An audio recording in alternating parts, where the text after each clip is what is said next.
because I'm pregnant and so what I could get it for a very long time. So nze ekisookera ddala lwaki nvuddeyo ekitegeera siri kusaba child support, omwana wange nja mulabirira kubanga sente nzikola. So nze ekinzijeeyo kulabula girl child so that you do not fall victim, so that you're not the next victim. Njagala mumanye omusajja Bruno Keyani ogendeyo nga okimanyi kyoyingira okitegeera, cause walaba ng'ofunye olubuto wava kuwono ngadda kwoli n'alekawo olubuto n'avaawo nadda kwoli. That is him. So mba njagala girl child odetinge Bruno K oba omwagale ng'omanyi the person he is okitegeera. Kati abagamba nti nno yamanyi ebya Vanessa ate n'agenda. I was dating Bruno K before Vanessa's saga. Yes, I was with him before Vanessa's saga.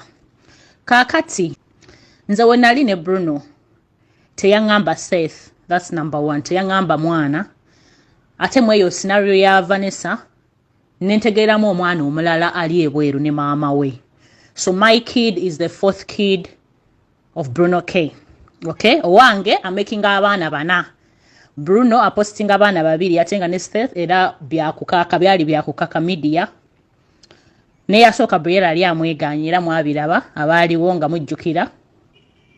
Kati owokusatu tamupostinga naye omwana oyo gyali ali bweru.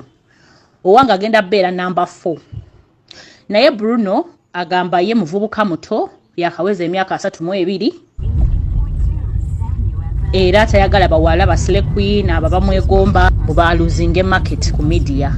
So tayagala teekayo baana, owokusatu tayagala mu postinga era tayagala basile queens bamanye nti alina abaana bana ku myaka 32. Ekitegeera mukwano nze kyekinzijeeyo okulabula girl child the person he is, because nze Bruno yangamba, since I have a small clientele in Uganda, yangamba nga nkwana ngenda ku advertisinga ebizigo byaffe osobola okuboostinga ebizigo ofune ba clients abangi mu Uganda. Kakati I was G with it. Nangamba embeera ye yenda mwagala njimanyi kubanga yaginnyonnyola. Nenzikiriza cause nalinze mbaze clientele first of all. Nangamba embeera ye netubeerawo nga muyambako here and there okitegeera nga muyambako rent, upkeep, bingi nnyo bye mbadde muyambako. Mwana baby obuzibu bwe nina is sina mwana sente sijja kulipa n'amafuta actually sirina mumotoka nkalu nimukukima mwana naye sirina amafuta akalimi kali mu kukaaba, so sikubadde okundipostinga kuneona nkiredde ku kali mitwalo 10 nenonderako 10 endala kuba kati sirina amafuta dateeka mu mafuta ndi mukukima mwana nejjukira kati mukima ku makya nimuteekayo n'olweggulo.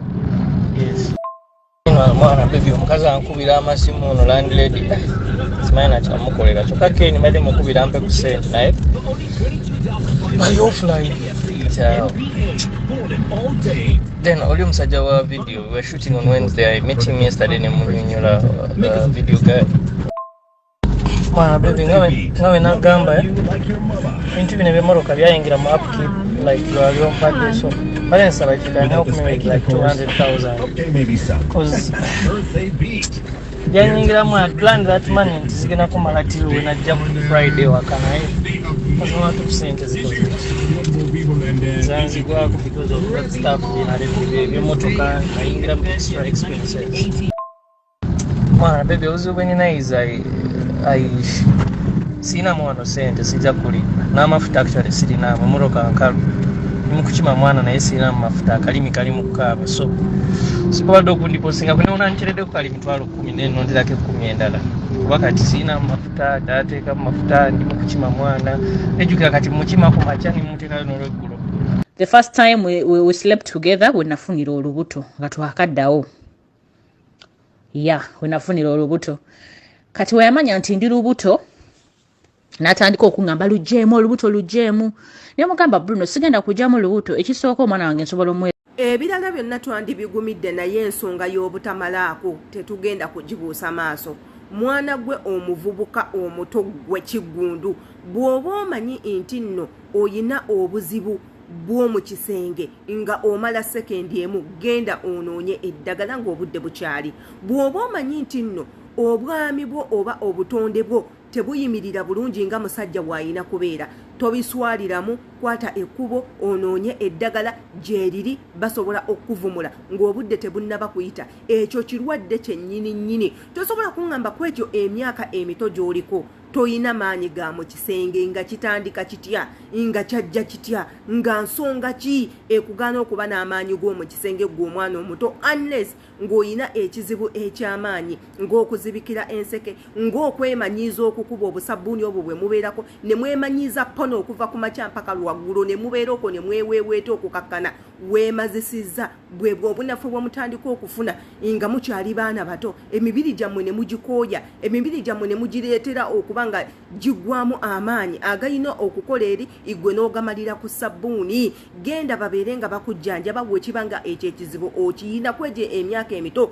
Tosobola kubeera mu ssaga za kuba nti musajja tamalaako. Buli mukazi asooka omusajja tamalaako, omusajja takola bulungi mu kisenge, omusajja tazima, omusajja ebyo ebintuntu bye bakwogerako bwe biba nga bituufu genda onoonye eddagala gyeriri basobola okuvumula. Igwe atali mugagga bifeekeera nti amaanyi ge wandimaze nga weebaka ku mukazi oli mugazimba mu moolo, nti amaanyi ge wandimaze nga oli ku mukazi weekamula, oli mu bintu by'amakulu, ozimba amasomero, ozimba amalwaliro, otugamba otya nti tolina maanyi ga mu kisenge okuleka ng'olina akuloga. Yenze Shila Adita, omwana Kiggundu atuvuze sipiidi. Omwaka guno gwonna bukyanga gutandika tuli mu nsonga za taata Faith, tuli mu nsonga za Kiggundu, tuli mu nsonga za Bulunoke kutabutambi bwa Kiseegu. Simanya leero bankoze olubuto, simanya ekera ngambye ndujjemu, simanya tawa mwana buyambi, simanya oli mu bintu by'abakazi byokka.